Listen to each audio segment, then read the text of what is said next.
Assalamualaikum warahmatullahi wabarakatuh. Alhamdulillahirrabbilalamin. Segala puji dan syukur hanya milik dan kepada Allah SWT yang senantiasa melimpahkan rahmat kepada kita semua. Sebelum itu, video ini dibuat untuk memenuhi ujian akhir semester dari pengantar Ushul Fikih. Perkenalkan, nama saya Muhammad Fawaz dan saya akan menjelaskan terkait dengan kaidah-kaidah yang ada dalam Ushul Fikih.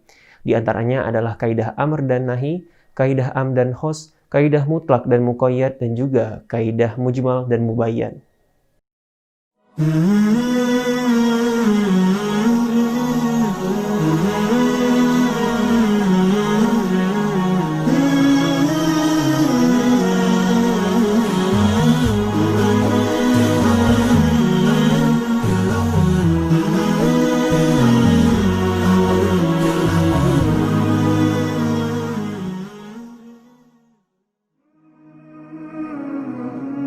Yang pertama, kita akan membahas tentang kaidah amr dan kaidah nahi. Kaidah amr berarti perintah, maka maksud dari kaidah ini ialah menunjukkan suatu lafaz yang mengandung perintah untuk melakukan sesuatu.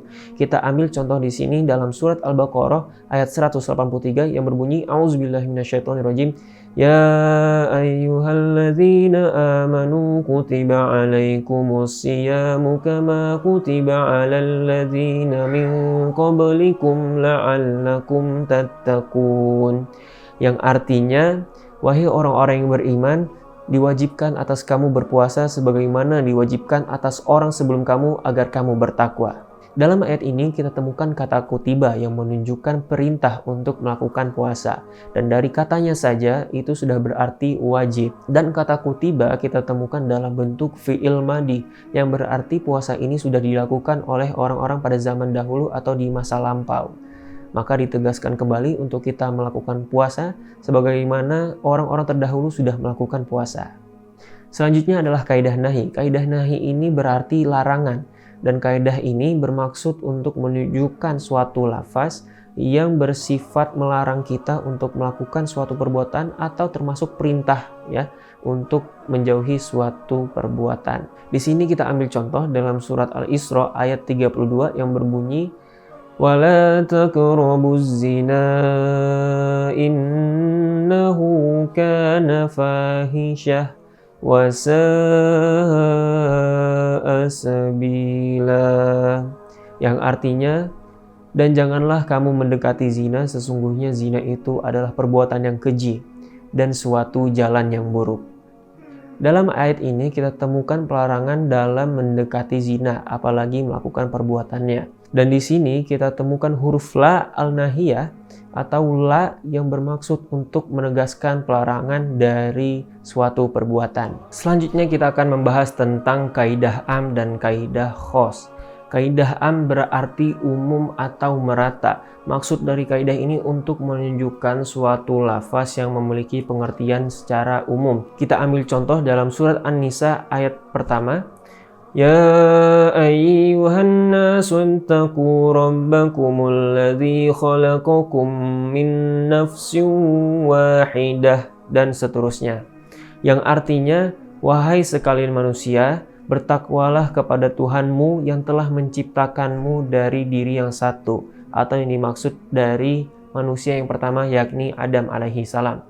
Dalam ayat ini kita temukan kata ya ayyuhan nas, wahai sekalian manusia, wahai seluruh manusia, dan diseru untuk bertakwa. Maka maksudnya yang bertakwa ini bukanlah hanya orang-orang muslim saja, bukan hanya orang-orang tertentu saja, tetapi seluruh manusia diserukan untuk bertakwa kepada Allah SWT.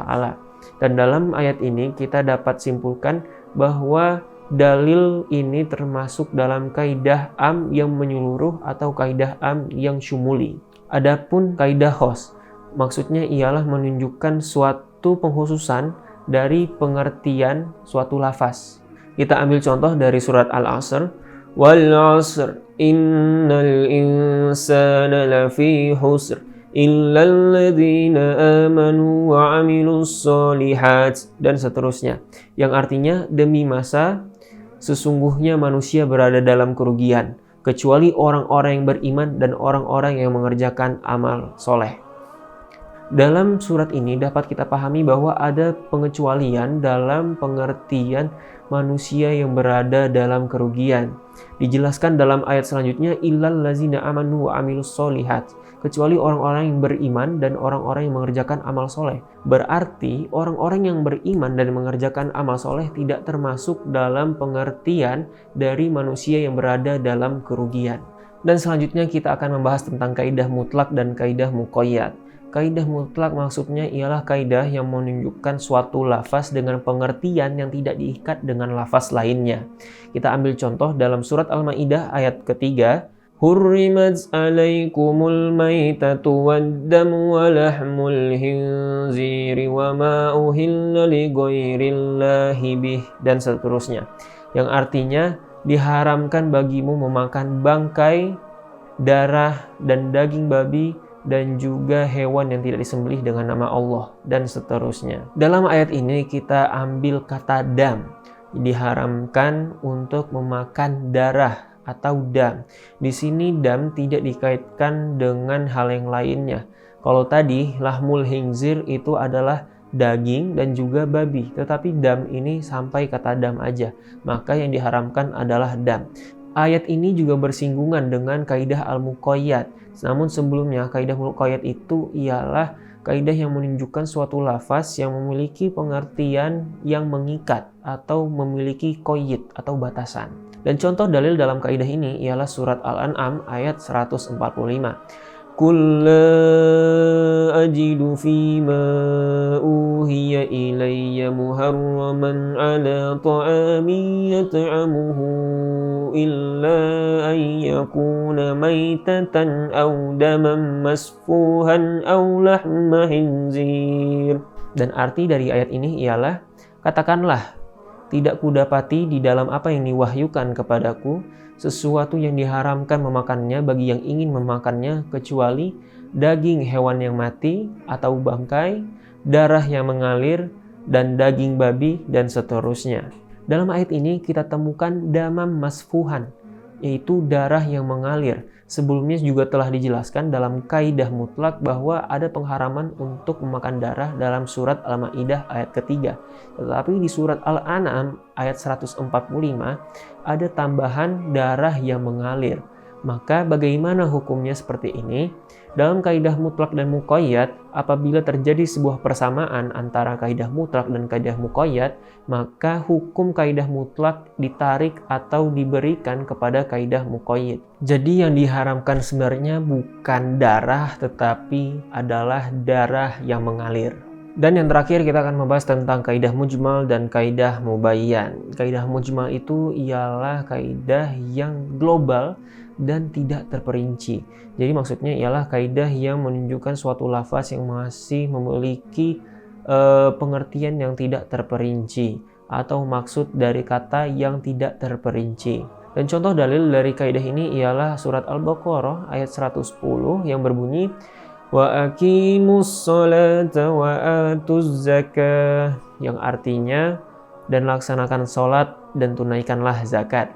Pada ayat ini kita temukan kata sholat, wa aqimus sholah, dan laksanakanlah sholat. Tetapi sholat itu bagaimana? Dan sholat ini tidak jelaskan pada ayat-ayat selanjutnya maupun di surah-surah lainnya. Maka dibutuhkan mubayyan atau penjelas terkait dengan lafaz sholat. Kaidah mubayyan berarti penjelas atau yang menjelaskan. Maka maksud dari kaidah ini untuk menunjukkan suatu lafaz yang dapat menjelaskan lafaz lainnya yang masih bersifat mujmal atau tidak terperinci. Maka dalam kasus kata sholat tadi, kita dapat temukan dalil yang dapat menjelaskan bagaimana cara melakukan sholat, yakni dalam hadis Rasulullah SAW yang berbunyi, "Shollu kama ra'aitumuni usolli." Sholatlah kamu sebagaimana kamu melihat aku sholat. Hadis riwayat Bukhari dan Muslim. Maka sudah jelas bagaimana cara melakukan sholat, yaitu dengan cara meniru apa yang telah dilakukan oleh Rasulullah SAW. Itulah fungsi dari kaidah mubayyan untuk menjelaskan apa-apa yang belum terperinci dari lafaz-lafaz yang lain. Demikian pembahasan yang dapat saya sampaikan. Kurang lebihnya mohon maaf. Semoga bermanfaat. Terima kasih. Wassalamualaikum warahmatullahi wabarakatuh.